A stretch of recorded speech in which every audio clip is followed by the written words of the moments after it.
We are and what we are. We're the electric sport bike team. My name is Mykhailo, and I work with three more students, which are Uslan Elqaisi, Patrycja, Paszkjewicz, and Jemil, Srejic, who unfortunately couldn't come here today because of job. And so overall, what we are doing in this project is we have this frame from Yamaha 1986, and we are making it electric right now. We cleaned off the rust and all the engine components from electric internal combustion engine components. So all we have right now is just the frame and wheels.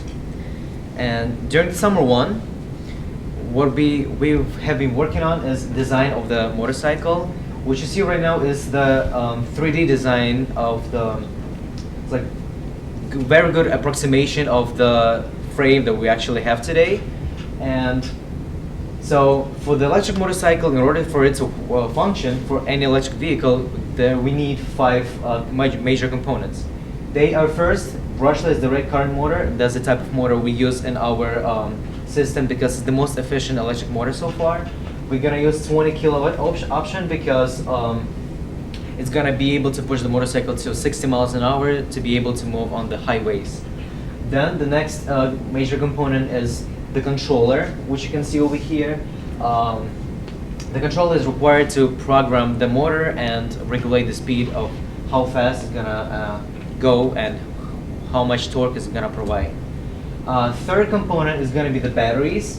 You can see we're gonna have like about 80 batteries, 80 cells altogether. We're using the lithium iron phosphate technology, which is has 4 times more charging cycles than regular 18650 lithium-ion batteries that you use in the cameras. Then we're using battery management system. It's one of the biggest battery management systems. The reason why it's big is because it can conduct 300 amperes, and it's very dangerous current. So that is going to be connected to the motor using this thick wire. It's like thick as my finger. I'm gonna pass it around if you want to take a look at it. It's very heavy as well. And yeah, and the last component we're gonna need is the charger, which is basically charger mechanism. It's gonna be 600 watt. Just in comparison, the regular square cubicle chargers for iPhone, they're 10 watts. So that means that we're gonna have a charger that is 60 times more powerful than regular iPhone charger. And now I would like Patrycja Paszkjewicz to talk about the design bodywork. Hello, for those of you who are new, I'm Patrycja, and I'm going to be discussing a little bit about the aerodynamics and air cooling aspects of the overall design. Back here you have 3, but these are actually 2 different concepts. These 2 on the top are the same. This is the first draft and this is the second for the same one.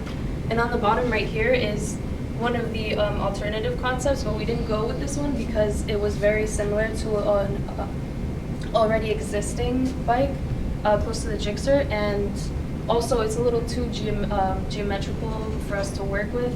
This one was a little bit simpler, and it would save us more time to go with this first concept. Now, the original front end of the bike was very flat, so a lot of the airflow was restricted.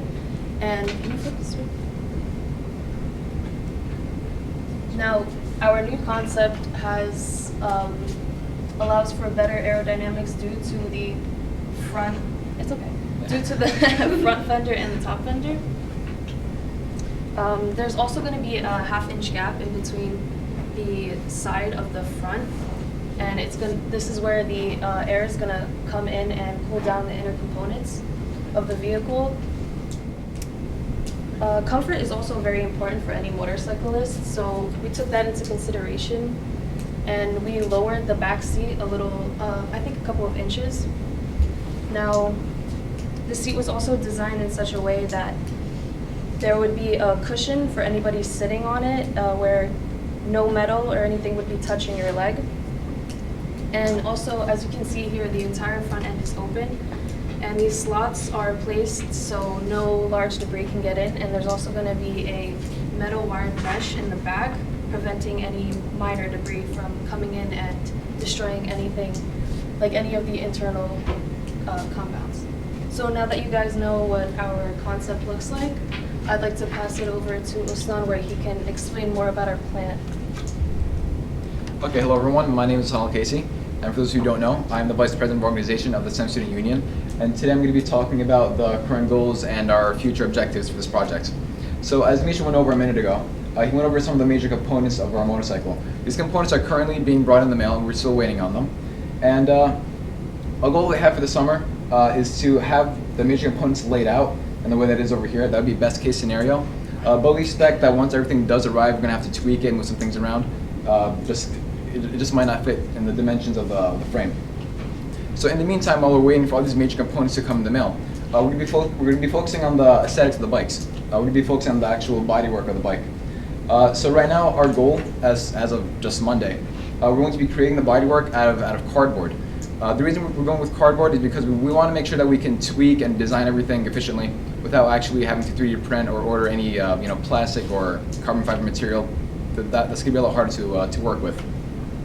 So right now, we're designing the bodywork to be aerodynamic, and the goal for this is to create an exact replica of what we want our actual bike to look like in the future. So after we finish constructing the bike out of cardboard, we're going to be taking exact measurements and modifying our 3D model of the bike so that it represents exactly the cardboard layout. So as Patrycja mentioned, we want to make sure that we take comfort into consideration. So with this cardboard design, we want to make sure that we can actually, hold onto the handlebars and turn it without, our fingers getting crushed, because that would be not good. But yeah, so that's the goal for the summer. Just focusing on the aesthetics and waiting for all the parts to come in and lay them out in such a way that allows everything in the front and the back to be cooled by the air as we accelerate. And now I'm going to pass it back on to Misha. Let's talk about what I need to talk about. There's basically nothing here. Okay. On this slide, you can see our motorcycle going with the speed of sound, because the stop sign back there is a little bit curved. And yeah, check out our blog at bergenemc.wixsite.com and make sure to put -my site on it, because otherwise it's not going to transfer to that site. And now, thank you everybody for your attention. If you have any questions, we will be more than happy to answer them.